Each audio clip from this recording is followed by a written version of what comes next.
Good afternoon.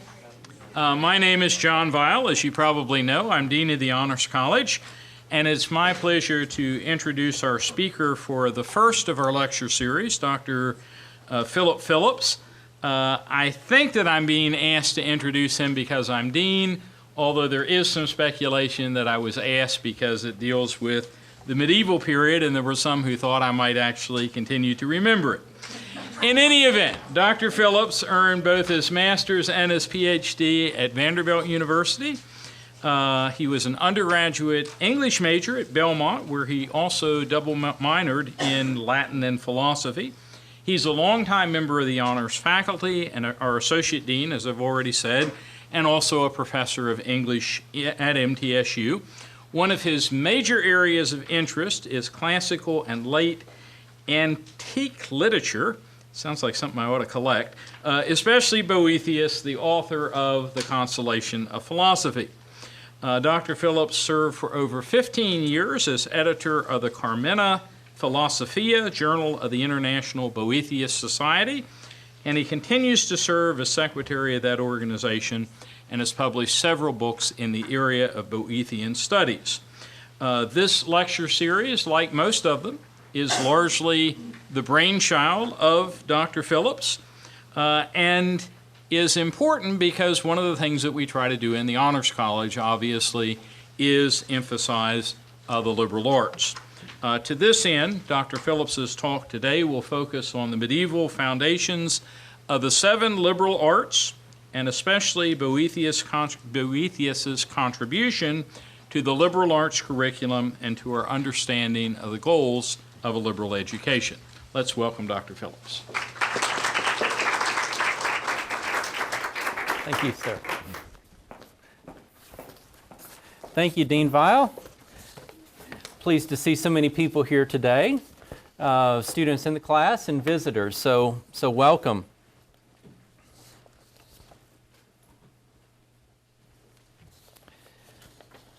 Well, as Dr. Weil mentioned, our lecture series is dedicated to the value of a liberal education this semester, and it's a series I thought was important to have because liberal education and the value of the liberal arts are topics that have been brought up in the media in the past few months, and a liberal education is central to what we value here at the University Honors College. And so before we get into more contemporary considerations of the value of a liberal education and of the individual liberal arts, I wanted to spend some time talking with you about the medieval foundation of what we call the 7 liberal arts. The word liberal education does not refer to a political affiliation. It goes back to the Latin word liberalis. And I'm providing a definition here from the Oxford Latin Dictionary of or relating to a free man or woman of lawsuits concerned with establishing the free status of a person worthy or typical of a free man or woman, especially of studies, education, arts, professions. And so for the Romans, for example, a liberal education was one that was intended for free people, usually people of means, usually young men. And so it had a particular purpose within that culture, and it was a concept that had come from the Greek tradition as well. When we think about a liberal education today, though, we think beyond this early notion and think more about that which liberates the mind. And I think that when we talk about a liberal education here in the University Honors College, that tends to be what we're focusing on. Studies that will provide us with a foundation for further inquiry, that will inculcate within us a desire to know, and an openness to listen to the ideas of other people, to be able to listen to diverse points of view, to be able to argue our own points of view and listen to the views of others. And unlike the perceptions that many have about a liberal education, a liberal arts education is not limited to the humanities, but includes the sciences. And that's something I hope to reinforce today by focusing on one of the figures I'll discuss. But it's also something that many of you pointed out in our very first meeting last time when I asked you what came to mind or what came to your mind when you thought about a liberal education. And some of you mentioned the importance of the interplay between the humanities and the sciences. And I think you'll see, going back to the medieval notion, that was very much a part of it. So a liberal education is one that liberates the mind through critical thought. And the liberal arts are what we now consider the humanities, sciences, and social sciences. And they were the disciplines that made up the curriculum of the liberal arts, as recognized during the Hellenistic and Roman periods. And these were 7 in number. In our own time, the Association of American Colleges and Universities is concerned with the value of a liberal education and defines it in this way. Liberal education is an approach to college learning that empowers individuals and prepares them to deal with complexity, diversity, and change. This approach emphasizes broad knowledge of the wider world, science, culture, and society, as well as in-depth achievement in a specific field of interest. It helps students develop a sense of social responsibility, strong intellectual and practical skills that span all major fields of study, such as communication, analytical, and problem-solving skills, and the demonstrated ability to apply knowledge and skills in real-world settings. And so a liberal education is conceived today by the AAC&U as one that is both practical and theoretical. And it covers many different disciplines, and it has more to do with the empowerment of individuals to adapt to different environments and different thought.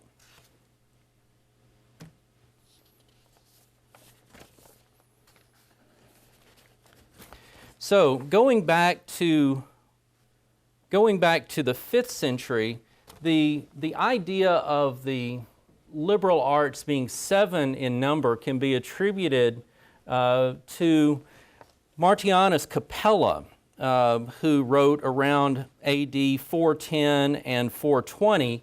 He wrote a work called the De Nuptiis Philologiae et Mercurii, on the marriage of philology and Mercury, which is sometimes called De Septem Disciplinis, on the 7 disciplines, and these would be the 7 liberal arts. And this was an encyclopedic work that features allegorical depictions of the 7 liberal arts. It was a work that was highly influential throughout the Middle Ages, especially on artists and architects. So if you were to travel throughout Europe and look at some of the cathedrals, or you were to look at medieval manuscripts, you would often find depictions of these 7 liberal arts based on the model of Martianus Capella. And in a minute, you'll see why that is significant. He does include all 7 of these, but the order can vary somewhat. It was not until Boethius' time, and we're going to move ahead to this, and you may want to get out the first handout that I gave you.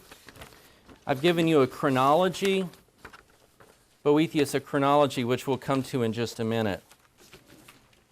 So I mentioned that Martianus Capella popularized the idea of the 7 liberal arts and provided very colorful descriptions of these allegorical figures, which became the basis for drawings and for etchings and mosaics and other things of that sort.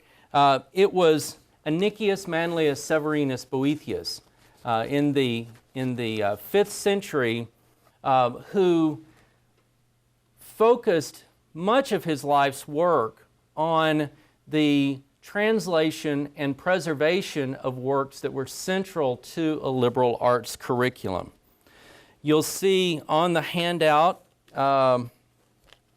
that Boethius was born around sometime between 475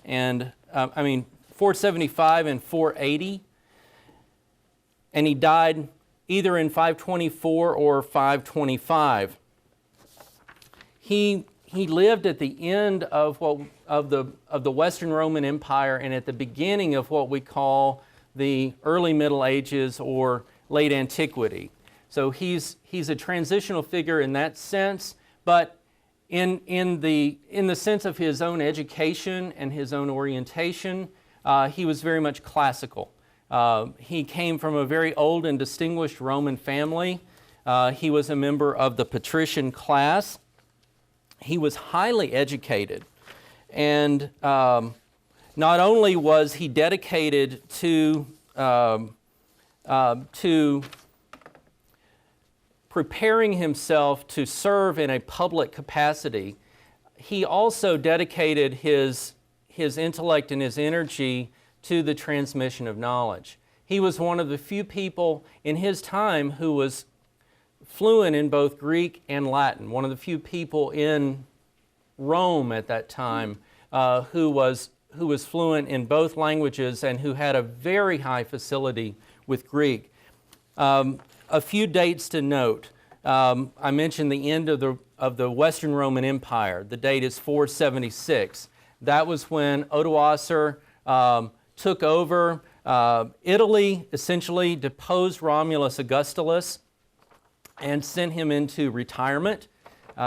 He was later replaced by Theodoric the Ostrogoth. Meanwhile, even though the Roman establishment had been, or the head of the Roman establishment, the emperor, had been deposed under Theodoric and under Odoacer before him, many of the Roman institutions continued. So you'll see from the handout that Boethius' father served as consul, which is the head of the Senate, which means that the Senate was still in place at that time. Many of the people who were members of this patrician class were retained because they knew how to run the infrastructure of the country. And so you had Goths coexisting with Romans at that time. They were also living in as you can imagine, a very precarious time because the world that they had known was disappearing before their eyes. So they no longer had a Western Roman emperor. They had a Gothic king. Boethius' father died when Boethius was young. Boethius had the good fortune of being taken into the household of Symmachus, who was a colleague of his father's. He was one of the most learned men of his time, wrote a multi-volume history of Rome, was fluent in Greek, and encouraged Boethius' philosophical and linguistic studies. So we owe a great debt to Symmachus for the opportunities that he provided to Boethius. Boethius himself ended up marrying Symmachus' daughter, Rusticiana, and he continued his education, he continued his studies, and dedicated himself, as I mentioned before, to the translation of certain Greek works and to the writing of certain treatises throughout his career. So his first major contribution to the 7 liberal arts was his treatise on arithmetic called De Arithmetica, which he completed around the year 500. He translated and preserved various Greek works on logic by Aristotle, and went on to produce treatises on music, which that one survives, and then work on geometry and astronomy, and those two are attested but do not survive. So we could say, I think, fairly easily that Boethius was a walking liberal arts college. He was. He mastered all of the parts of the liberal arts, and he basically wrote the textbooks. And the books that he wrote that weren't specifically liberal arts texts ended up being studied in a liberal arts curriculum. So if you were a scholar in the Middle Ages going all the way up through the 12th, 13th centuries, you would read Boethius in some way or another. And even into the 18th century, if you were studying music theory, you would read Boethius' treatise, De Musica. In addition to these texts, Boethius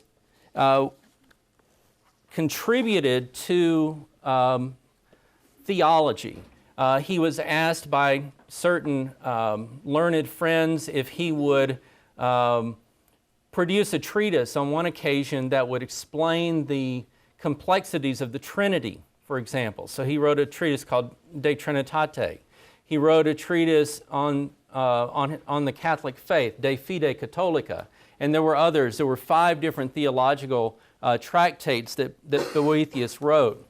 So I mentioned that Boethius was a product of the classical world and of classical thought and of philosophy, but Boethius was also a Christian, and his family had been Christian for a few generations.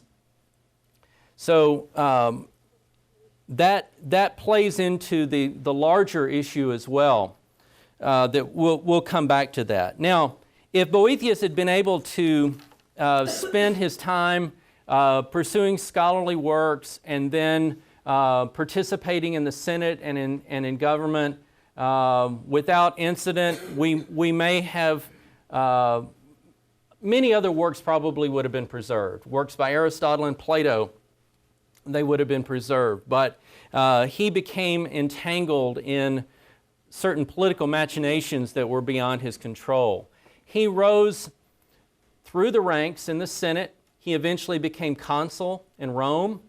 His talents were recognized by Theodoric, the Ostrogothic king, who wanted to impress upon other kings and leaders throughout Europe his own power and his culture and influence. And so he called upon Boethius to help him with certain things, like to make a water clock and to do some other things of that sort.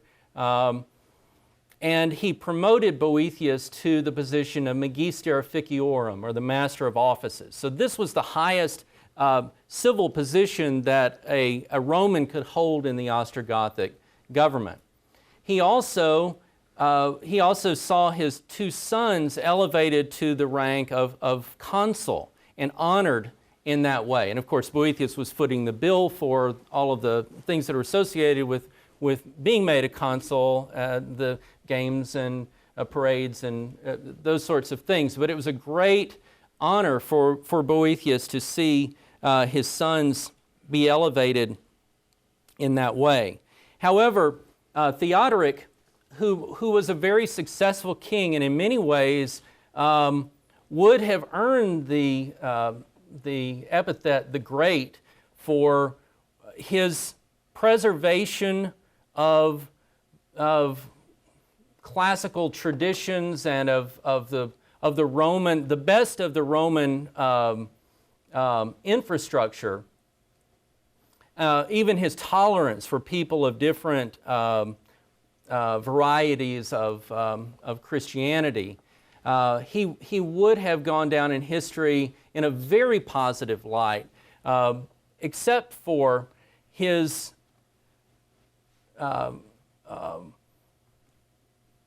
basically accepting the accusations of detractors of Boethius. Boethius went from a position, the highest position in the Ostrogothic kingdom, to being a prisoner. Theodoric was growing old. He didn't have a male heir. There were differences, theological differences between the Western Church and the Eastern Church. Boethius was very much in favor of there being reconciliation between the East and the West. He was a strong supporter of the Roman Senate, and he stood up for one of his colleagues who had been unjustly accused of something, and for that Boethius was suspected of treason against Theodoric and was put into prison in Pavia and left there for a time until he was executed. So we'll move ahead in a minute to talk about Boethius's fate, but I want to talk about what we have in front of us here. When I mentioned Boethius's contribution to the 7 liberal arts, okay, these are listed here on the slide. Now we have the 7 liberal arts are made up of 2 different components. One is the trivium and the other is the quadrivium. Boethius played a very important role in the establishment of the 7 liberal arts as such, and particularly in the order in which they appear. The trivium consists of grammar, rhetoric, and dialectic, and these are the foundational arts. These are what we would refer to as our lower division classes, right? In order to do anything, we must first have a foundation. And any kind of study that we do, we have to understand basic grammar. Rhetoric, of course, is the art of persuasion, and dialectic and logic. And this is our critical thinking. All of these are foundational, and all of these are essential to a proper education. Boethius was the one who coined the term the quadrivium, and quadrivium means a 4-fold path. The arts that we find in the quadrivium are the scientific arts: arithmetic, music, geometry, and astronomy. We'll go back to this earlier slide. I mentioned before that in Martianus Capella had given us the 7 liberal arts, but that the order in which he presented the quadrivial arts could vary considerably in the depictions, the artistic depictions. But in Boethius, it's extremely important that they be presented in a certain order. In his treatise on arithmetic, he writes, "Arithmetic considers that multitude which exists of itself as an integral whole. The measures of musical modulation understand that multitude which exists in relation to some other. Geometry offers the notion of a stable magnitude. The skill of astronomical discipline explains the science of movable magnitude. If a searcher is lacking knowledge of these 4 sciences, he is not able to find the true. Without this kind of thought, nothing of truth is rightly known. This is the knowledge of those things which truly are. It is their full understanding and comprehension. He who spurns these, the paths of wisdom, does not philosophize. Indeed, if philosophy is the love of wisdom, in spurning these, one has already shown contempt for philosophy." So we get a couple of things here. One, we get the importance of the order of the 4 quadrivial arts, with each one building upon the other. And then we get the notion of the end of learning, that is, the end for which we apply ourselves to learning. What are we seeking? We are seeking that which is true and that which is stable. Okay? We are attempting through the study of the liberal arts to attain a sense of wisdom. So if we go to these, it's clear that the trivial arts provide a foundation. The quadrivial arts begin with the most basic. We begin with number theory and with say, a point. Music has to do with proportion. It's the relationship of one thing to another. And then geometry, we have shapes, and astronomy, we have motion, and we have the heavens. So we have a natural ascent from the lowest to the highest, and from the simplest to the most complex. And you can see that the pathway of the 7 liberal arts, as conceived in late antiquity and the Middle Ages, was one that would push us toward an understanding of the divine. We move from the practical to the theoretical. So you see the depictions of astronomy. You'll see a lady holding some kind of mobile with the different planets. Astronomy also came to be associated with theology and the things beyond the physical world. So we move from all of these things are different aspects of the physical world, moving upward to a realization of the divine. Okay, and so I talked a little bit about the dates already related to Boethius' life. We have a depiction here of Boethius and Symmachus, which is a really wonderful drawing. It has always troubled me that the younger man is labeled Symmachus and the older one Boethius, and I think that this is one of those scribal errors. Maybe the artist was taking great care in drawing these figures, and then had a lapse of judgment. Anyway, when he put the names. So that is Boethius and Symmachus. Okay, so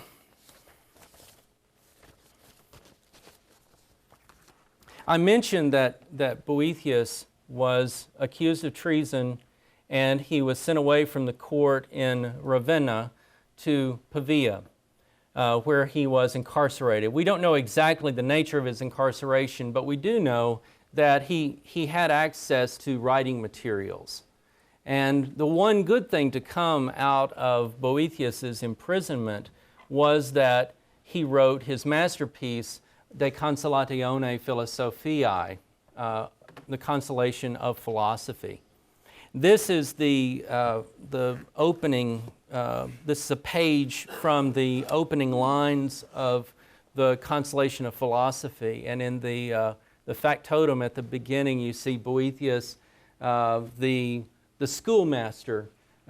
This is as he would have been understood and read by the people producing this beautiful manuscript. You see him lecturing to students. And then at the bottom you see Boethius incarcerated. So when Boethius was a prisoner in Pavia, he probably knew that his time was limited.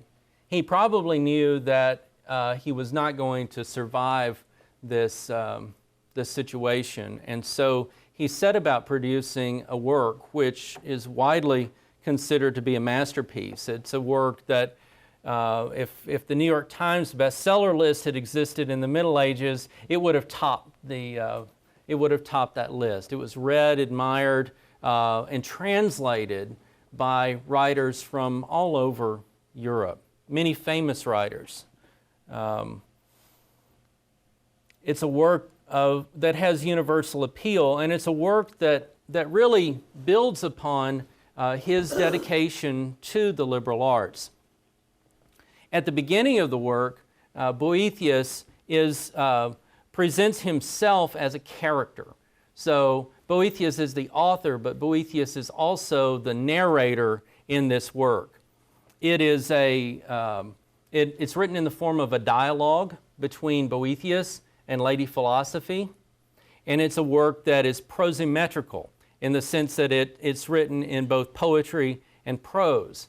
The work begins with a poem by Boethius in which he laments his fall from his position, and he laments that he is cast down. So we begin at the very, very bottom with someone who is broken by his circumstances, who doesn't understand what has happened to him, someone, as he goes on to lament to Lady Philosophy, someone who has dedicated himself to the pursuit of learning and to using his learning to better his people, to better Rome. Lady Philosophy appears to him in a very majestic way. She is described wearing an elaborate dress. She's holding a scepter, she's wearing a crown, and she's holding a book. and she is the embodiment of wisdom. When she appeals to him as his teacher and as his physician. And it's clear that they've had a long relationship throughout his life, that she has been the one who has guided him. But before they can begin to sort out the sources of his grief, Lady Philosophy has to drive away the Muses. Now, we all love the Muses. The Muses are the ones who inspire poets to write great poems, particularly epic poems. I wrote a whole book about the Muses and the role of the Muse in Milton's works, especially in Paradise Lost. Boethius ended up getting a bad rap in the Middle Ages because in this particular scene, Lady Philosophy shows up and she calls them harlots of the stage. She calls them strumpet muses, and she sends them packing. Why? Because the muses are acclimating Boethius to his sorrows.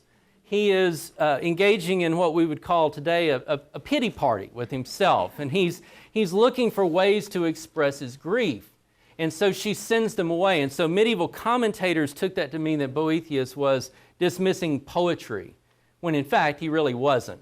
He was just, because in fact, Lady Philosophy employs poetry all throughout the Consolation of Philosophy, and the narrator Boethius uses poetry. It's the use to which the poetry is put that is the issue. It's not the muses themselves. But this is a very famous passage in the work. So Lady Philosophy sends the muses packing, and she says, now that they are gone, I'm here to help you regain an understanding of yourself and to remember the good. And this goes back to Boethius's familiarity with the philosophy of Plato and the idea that philosophy is the process of remembering. But in his current condition, he's unable to see because he's clouded by emotion. And so Lady Philosophy is trying to be the voice of reason. Now, before she can be the voice of reason, she has to allow him to vent his emotions. And so we do get some of the trivial arts expressed in Book 1 and Book 2 of the Consolation of Philosophy, because she asks him what happened and asks him to explain. And so he is able to express the grief, vent the emotion. Her strategy, though, is to lead him from wallowing in his despair to a calmer reflection on his condition. Now, one of the figures that she employs in her consolation to Boethius is that of the wheel of fortune. And so, if you were wondering where we get this concept in contemporary American culture, when you think about the wheel of fortune, we think about the game show and Vanna White. It was Boethius who popularized this figure, and this is a way of talking about the nature of the world, of this physical world, a world in which people aspire after power, wealth, glory, fame, and the rendition of the wheel shows someone who wants to be king, and then who eventually becomes king, and then someone who loses his power and then is crushed under the wheel. This is a way of talking about life. This is how life is. Now, how does Lady Philosophy use the figure of the wheel? She says, well, one of your principal complaints is that fortune changed toward you. And so let me assume the role of fortune, and then you can throw your complaints at me and I'll respond. And so in response to his complaints, Lady Philosophy, as fortune, basically says to him that you haven't lost anything that was truly yours to begin with. And fortune, by nature, is fickle. So you shouldn't expect fortune to be something other than what she is by definition. Anytime we plant our hope in fortune, we are subject to the spinning of the wheel. Fortune is an equal opportunity promoter and destroyer. This can represent the course of one's life, or it can represent the course of a day. Think about how you can have the greatest day and then it can all be dashed in a moment. This can apply to a day, to a life, to a moment. Okay? So, this is one of the ways that Lady Philosophy reasons with Boethius to help him regain an understanding of who he was and to put his own loss into perspective. The other thing that she does, I mentioned things like power, wealth, fame, pleasure, for example. All of these are goods that people seek in life. And Lady Philosophy helps Boethius realize that all people are seeking the good, but they're looking for the good in the wrong places. Some people think if I were only wealthier that I would be happy. Or if I were more famous, I would be happy.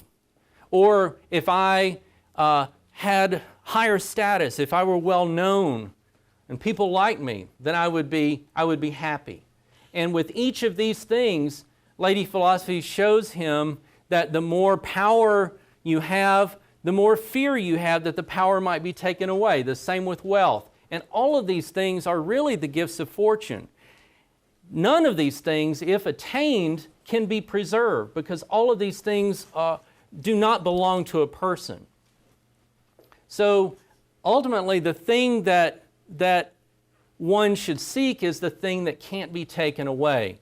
As Lady Philosophy puts it, it's the thing beyond which there is nothing else. And she calls this the highest good. And the highest good is a concept that that is Platonic in nature, but it's easy to read it also from a Christian perspective or from any other religious perspective. It is the thing that is beyond everything else, the thing that is complete and whole in and of itself. So I mentioned Lady Philosophy's dress. Well, one aspect of her dress is a ladder that appears on the front of her garment. And that ladder represents the ascent from practical to theoretical knowledge. It's also a way of looking at the liberal arts curriculum.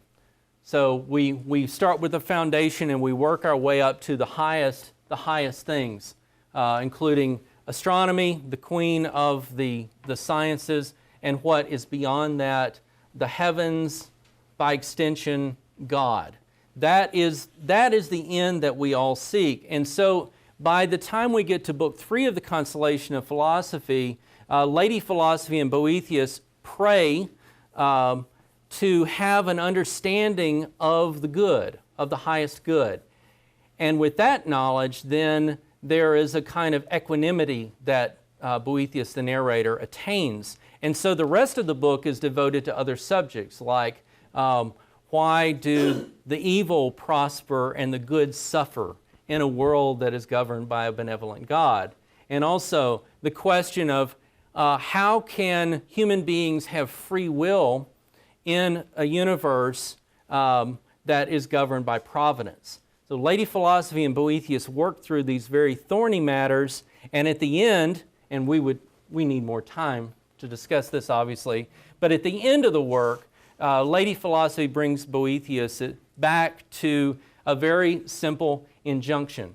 He has gone from darkness to light, from ignorance to understanding. He remembered who he was and what his beginning was and what his end was. That his end is the summum bonum, his end is God, his end is complete stability and order made possible by this education, by his commitment to the truth.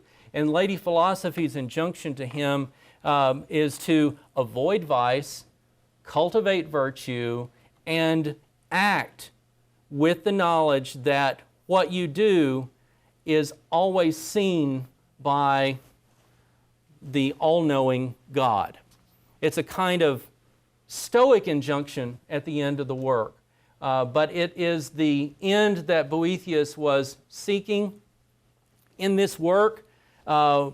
Boethius pulled together different threads of his learning and of his life and left us with this final testament to the world.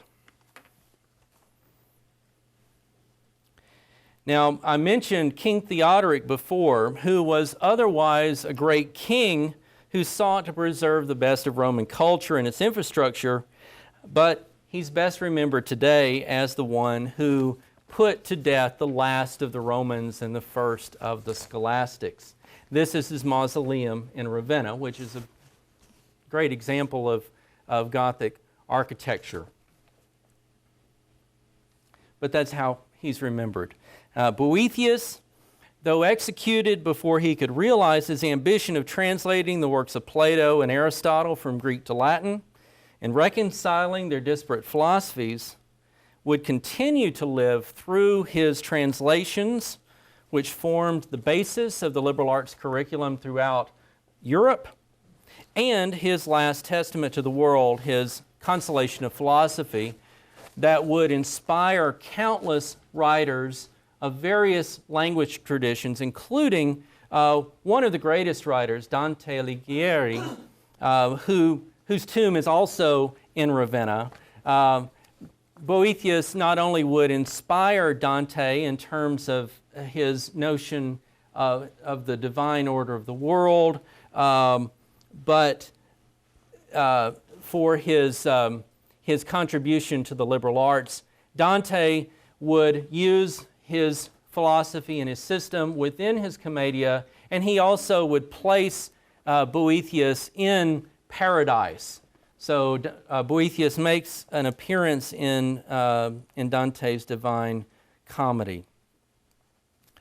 So I leave you with the beautiful image of the stars and the cross and in the dome of the Mausoleum of Galla Placidia in Ravenna. This is a place that is contemporary with Boethius.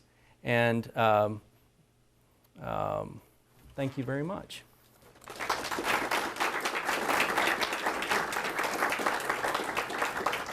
We have a minute or two for questions, and then I want to introduce someone to you. Any questions? Yes, sir. On one of the previous slides, when we showed Lady Philosophy's address with the ladder on it, I noticed that there were 7 rungs for the ladder. Are those the 7 liberal arts there, or I couldn't read the inscription on those rungs? They're very often depicted as the 7 liberal arts. Yes. In presentation of the trivium, in terms of classical education, I had historically seen it grammar, logic, followed by rhetoric. And here it's shown grammar, rhetoric, and followed by logic. Is that the way he displays it in his piece, or? Right. That order is, that order is how Boethius usually, that's the order that Boethius gives. And actually, dialectic and logic are higher order arts than rhetoric. Because dialectic and logic have to do with critical thinking. Yes? So Boethius was imprisoned for treason against the king. For what again? What was... Basically for defending one of his colleagues in the Senate who had been accused of collaborating with the Eastern Church. The other reason is that Theodoric was basically paranoid that someone within the government wanted to foment a rebellion against him and take over the government. He didn't have any male heirs, and there was a difference between the Goths and their Arian Christianity and the Romans and their Orthodox Christianity. So there were different kind of political and religious reasons. So basically preservationist versus progressive. It sounds to me like he was a preservationist of his own culture, while Boethius was more of the mind of progression and emergent cultures. And that's kind of what. Well, Boethius, if he had had his way, he would have preserved the Roman tradition. Theodoric would have preserved aspects of the Roman tradition, but his theology was different from Boethius's theology. And he was afraid politically of the West and the East uniting to take over his kingdom, essentially. And what followed after Theodoric's death eventually were the Gothic Wars, and there was a great deal of destruction at that time. So it's a very tumultuous period of history. Good. One more question, yes? I think you said something about it earlier, but in the quadrivium, it lists arithmetic and music and geometry and astronomy. In this case, what's the definition of music? Is it really the Number theory. It's more number theory than it is performative music. It can include that, but his treatise on music has to do more with proportion. Okay. And so the result of this system, the quadrivial system, is that behind the universe is a divine order. So we eventually get the idea of the music of the spheres, everything being symmetrical, and creation being a reflection of this divine order. Music is very much a part of that. Now that's part of the medieval world, right? And this provided the foundation for that. Okay, thank you very much.